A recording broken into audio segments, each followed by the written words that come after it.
Today I want to share my new skill that I've learned with photo encaustic, or it's a photo transfer with encaustic.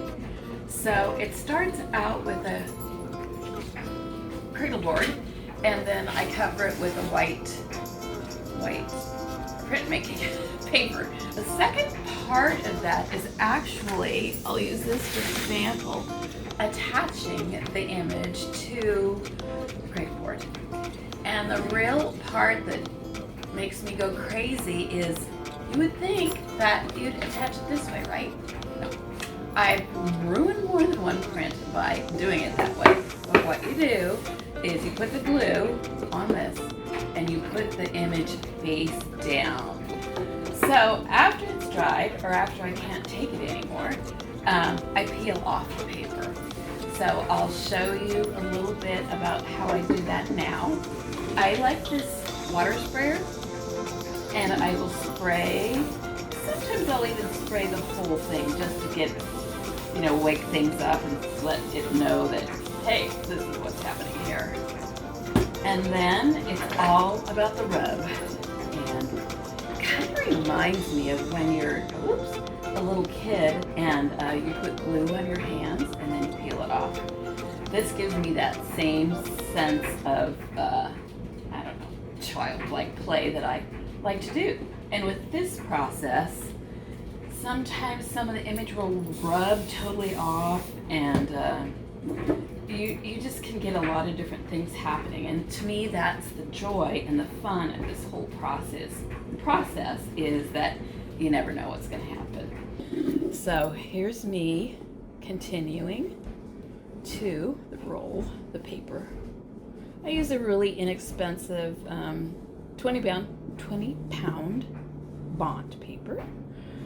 And I would also like to take a minute just to thank the two women who've really inspired me with this photo encaustic process, and that's Claire O'Neill and Erin Key, both of which have been really positive forces for me.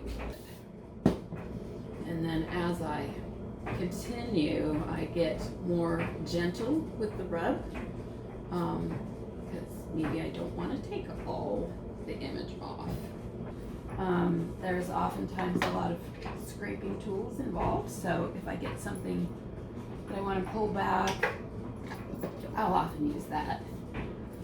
So yeah, that's pretty much it for this.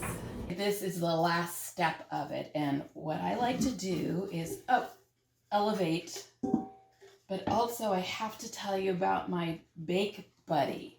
This is a silicone sheet, and it is fabulous because the drips just stay there, and you can roll the thing up and throw the drips away. It's super convenient. You can see that you can't really see a whole lot right now, and that is where part of the magic of the wax comes in, because it will bring up a lot of this color.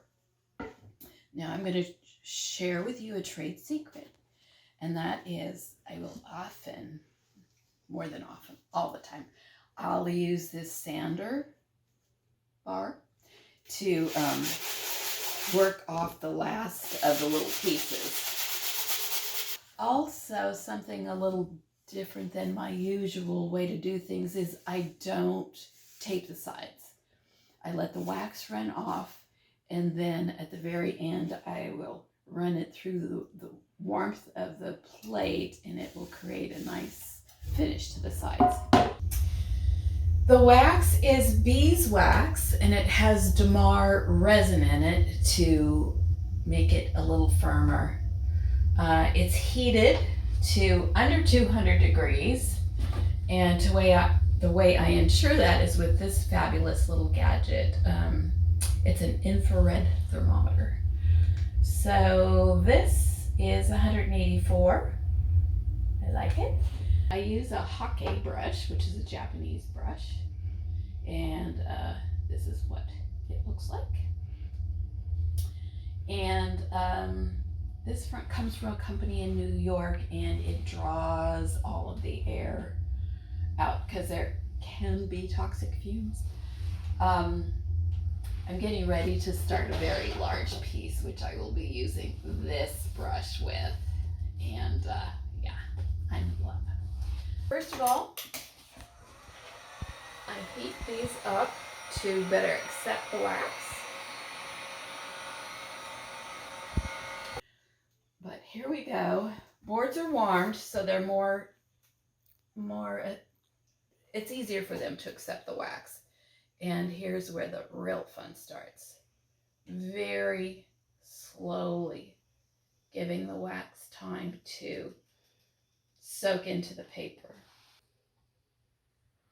And you can see how the wax also brings up the color. Now what I've noticed is when I initially do, I usually do about sometimes 5 or 6 layers of wax, and it will be cloudy when it's first starting to set up, but as it dries, the clouds leave and the sun shines. Here we go. Slow. This is almost like a meditation for me because I just picture the wax just loving where it's going and what it's doing. I used to not do this, but now I turn the piece so that the wax gets applied in both directions.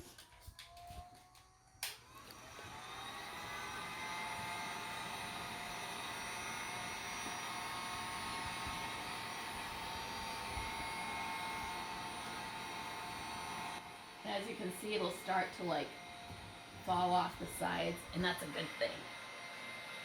And you can probably also see that it hasn't soaked in every place, and that is why, oh, I'm really liking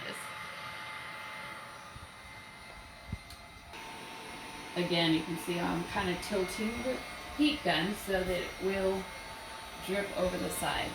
Because I use so much paper, I generally prefer the heat gun, but my heat gun has been overheating a lot, and I think it's because I dropped it a few times. So I have a backup. It's called the blowtorch, which is equally as fun. But I have to stand back. I have to be way more careful about what I'm working with around me. And I really respect this.